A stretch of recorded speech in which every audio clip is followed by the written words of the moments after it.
Okay, what's going on, everybody? Mr. New to Comics here, and the new 52. Here we go, second week. I mean, not counting Justice League 1 as the first week, but this is the second week of a bunch of releases. And I got a bunch. I got about 8 from this week. So, I'll break it up into 2 videos here. Started off with Deathstroke. Deathstroke was a book I wasn't initially going to get, but I decided, since I don't know a lot of characters, that I might as well, give myself a chance to see these new characters, to introduce myself to new characters, see what I might like and what I'm not sure. Maybe I won't like it, whatever. Regardless, I want to see what's out there, and I figured the number ones are the best way to do it. This one's written by Kyle Higgins and Joe Bennett, that does the art, of course. And I was pleasantly surprised by this one, not knowing much about Slade Wilson, Deathstroke, who honestly, I believe he came out, I'm not 100% on this, somebody correct me in the comments if I'm wrong, but I believe he came before Deadpool, and Deadpool seems like he's like the serious version of Deadpool, but Marvel probably ripped off this character. But I mean, just good stuff here, the art really solid, all the action scenes good. I feel like it was kind of non-stop pace, and you never really could get out of it. Like, the book was a very fast read, entertaining read.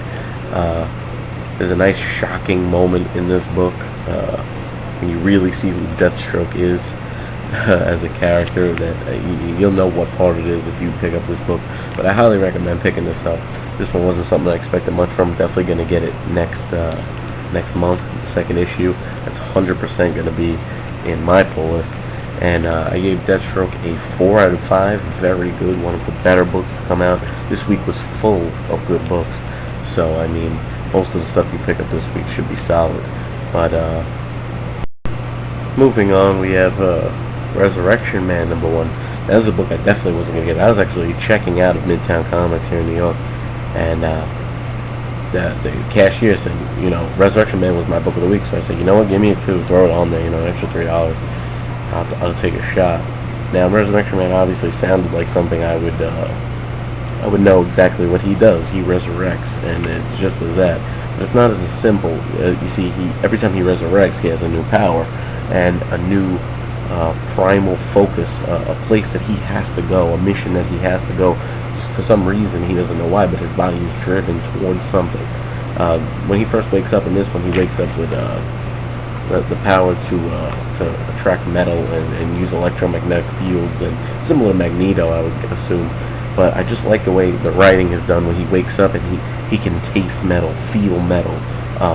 Whenever he walks by somebody early as he's going to the airport, because he has a sense that he has to go to Portland, he has to get on this plane, and as he's walking by, he feels the metal on everyone. He can sense it, and it's a pretty interesting take on that ability and those powers. Overall, I'm very glad that they told me to read this. I thought the action was really good, really crisp fighting scene, a fun scene, something fresh, pretty unlike whatever I read. And the characters we meet at the end, the women at the end, are also very interesting. I would definitely suggest picking this up, and this was a book that I've heard people snicker at when mentioning the new 52, but in my eyes, this was one of the better books I've read, and honestly, it's maybe not a 4.5, but it's definitely a stronger 4 out of 5 for me. And I can't wait actually for the next issue of this. This was very entertaining. Moving on, we go to Batman and Robin #1, written by Peter Tomasi and illustrated by Patrick Gleason. This was kind of cool. I mean, I enjoy Bat titles, and I enjoy the Batman and Gotham universe. So, to me, anything with Batman in it is going to be a little bit entertaining. But this one, of the Bat titles, kind of fell flat. As good as all I feel these Batman books have been, Batman and Robin just feels like, I don't know, I just don't feel like I need to read this book. Damian Wayne is Batman, and he just feels, I don't know, just even more just annoying and just resentful towards his father, and Bruce seems a little weak in this. Maybe like he lets him get away with a lot. I like the way he describes, getting over the death of the parents, and the way he's going to celebrate their anniversary. instead of their death day, as he had done, celebrate their life instead of their death. And some of the stuff was good in this book, but I just don't know if I'm that interested in this story arc. It was okay, it was very solid at best, but this might not actually be one I get. I mean, I'll probably try issue number 2, but I could see easily dropping this book after next month's issue.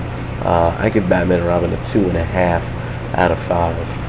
Not too terrible, but nothing really to write home about. And with all the really quality Bat titles out right now, between Batgirl and then the following book, and you could definitely find a better story than this one. Hopefully Batman also will be great next week, and also you got Batman Dark Knight coming out, so this one is probably going to come off my pull list.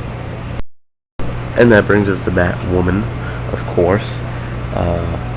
The last book on this video. I'll do one more video of 4 other books that I read to finish the 8. This is the co-runner-up for me for Book of the Week. J.H. Williams III and W. Hayden Blackman on this one, and just great work on the art. The art's amazing. I think it looks really good. All the pages are laid out very differently. The panels are very interesting, intriguing ways that they put together these pages. I think Batwoman's costume looks awesome. I think she looks great in a lot of the shots. That could also be attested to the artwork. The art done in this book is just really, really good, in my opinion.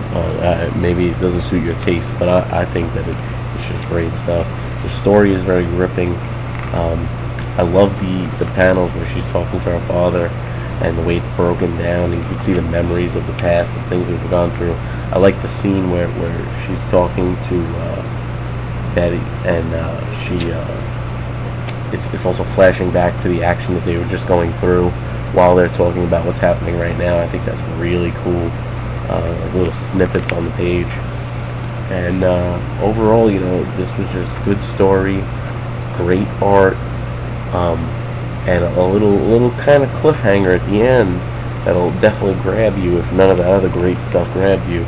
Somebody makes a nice cameo in this one. I won't spoil it for everybody, but there's a great cameo at the end, a little jump in, and it makes you want to know what's going on and what's going to happen in the next issue. I thought that this was the second best, again, of the week. I gave Batwoman a amazingly solid 4.5 out of 5, and yeah, so one more video to go, 4 more comics I got this week. I'm Mr. New to Comics, and thanks for listening.